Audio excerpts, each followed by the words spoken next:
Actually going to start out on a 2022 home inspection for the morning. This one's offered at $450,000. It's in pretty good shape, but we do have quite a few issues going on with the exterior and the roofing portion of this home. Let's jump in and see what we've got. So far we're doing a 360 so you can see what the home looks like. Looked like it'd be pretty good shape, but when we dove into it, we found quite a few issues. Here's what we found.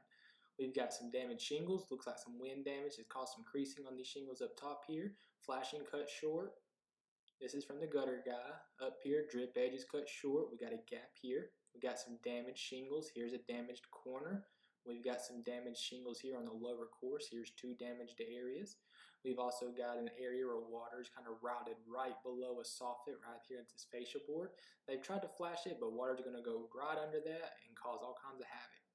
Here we've got an unsealed fastener. It's already starting to corrode. I suspect that's going to be a leak point. More flashing issues. That's not cut properly. We've got a knee wall here. Of course, give a little tug and it's shaking. It's not tied to the structure. We got some more gaps at some flashing here. You can see the framing right through that joint. Unsealed joints throughout the structure. Here's an area water can get in. Here's an area where water can get in. It's going to be right down the rear side of this wall. Water's going to go right in that joint. All these weep holes, they're fully clogged. All of them below on the lower portion as well, clogged. As you can see, the dirt buildup is in them. We've got some that are sticking a couple inches out of the wall. And we got some loose siding. Here's a board I'm giving a nice little tug to demonstrate. Up there's a loose board. You can see it kind of sticking out. Here's another loose board. That's another issue that needs to be addressed. Coming over here, we got a loose brick at this knee wall. I was able to slide the casement up on this trim here. We could see that the post, it doesn't have the base connector to the concrete, which is code. They got away with that one without getting caught. And plus, the boxes aren't sealed. We got some more joints here that aren't sealed up, so we'd make sure to get these joints sealed so that there's no wind-driven rain that can get behind those trim pieces and get into the wall structure. It might not cause issue, but we don't want to take that chance. Here's another area where water's getting in behind. We've got some overhanging issues with these shingles, plus there's a joint at the top that isn't sealed up properly. Another joint up here that's not sealed properly. No water's going to get into these areas. What's it going to do? Only one way to find out. Go up to these pipe penetrations to the soffit. It's not sealed around there. Your rodents and your pests are going to go get in there all day long. Looking at this area of the trim work, it's not sealed. Going to the downspouts. Downspouts are just causing all kinds of erosion around the foundation. That could lead to some structural settlement later on. Make sure we get them extended out. Looking at some trim work that needs to be painted. It wasn't a good job to begin with. Going to the garage entry door. Here we have some weather stripping issues, letting some daylight peek through. Going to the garage slab, we've got some shrinkage cracks and got some other damage. I don't know what's going on there, but it's just not the best. In the attic, they're missing insulation. Going down below, looking at it with our infrared camera, check it out. It's about a 5-degree difference. Coming down, looking at the roof structure, we got some issues with the joints. We're looking at some issues with some supporting posts on the webs not having direct contact. We have HVAC systems that are sweating profusely. We got some issues with ponding below it from all the sweat. And you see that blue corrosion. That blue corrosion comes from our suction line. That's the condensation that's dripping off of it, causing a diuretic charge, and that's causing the blue corrosion around our actual suction line. Below our trap here, it's sweating a lot as well, so we need to make sure we get in here and get this addressed so that we're not having water issues in our attic. Looking at all 3 toilets in this house, all 3 of them were sealed 360 degrees around. That's not what we want to do. We want to make sure that we can monitor these areas for leaks, so we do not seal 360 degrees so that if water does leak, it'll leak out the back and we have notification so we're not damaging the subfloor. Looking at this pedestal sink, it's not attached, it's not sealed, it'll move by the touch.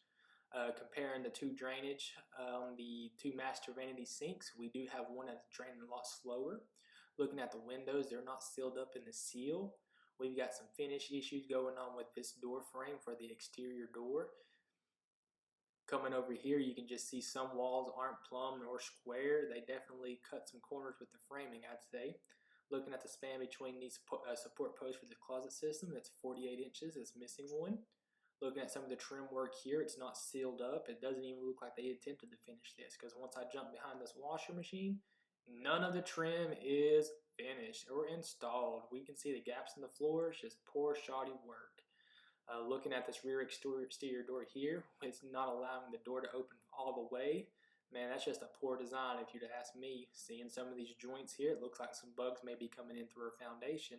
And we can see webs, cobwebs, insects. Looking at the floor down here, it looks like it's missing trim. I'm not sure, but it's not good. Looking at the support railing upstairs, you know, that rail is supposed to prevent you from falling 12 foot. You know, I'm just agitated at this point. I'm not even halfway done with this inspection. Look at this list. Go and look at some of these outlets. Look, we got one outlet that's loose, two outlets that's loose. Jump into the next one, we got three outlets that are loose. Make it four. That's a good 10% of the outlets in this house. I'm sure it's going to be loose. That need to be tightened up. You got some outlets below the island. They got the sharp edges there. It's going to rip somebody's skin open. We got some poor sheetrock work done. Look at this sheetrock. They should have hired and fired this guy immediately. Look at that. It's not good there. It's not good here. Going on to the next slide, it's not going to be good there either. I can't believe they let this guy get in here and do all the sheetrock work in this house with as many issues as we found with it. And remember, guys, this is a 2022 build, so this is just the first 3 years of this house settling into place. Look at all these cracks in the joints in the ceiling and the kitchen backsplash and the countertops. It's not that great, guys. We're having so many issues with this house, and you're paying $450,000 for it. The support for your countertop on the island, not got great contact with this cabinet itself, so it's not getting the support it needs. We've got doors that are rubbing on the jamb.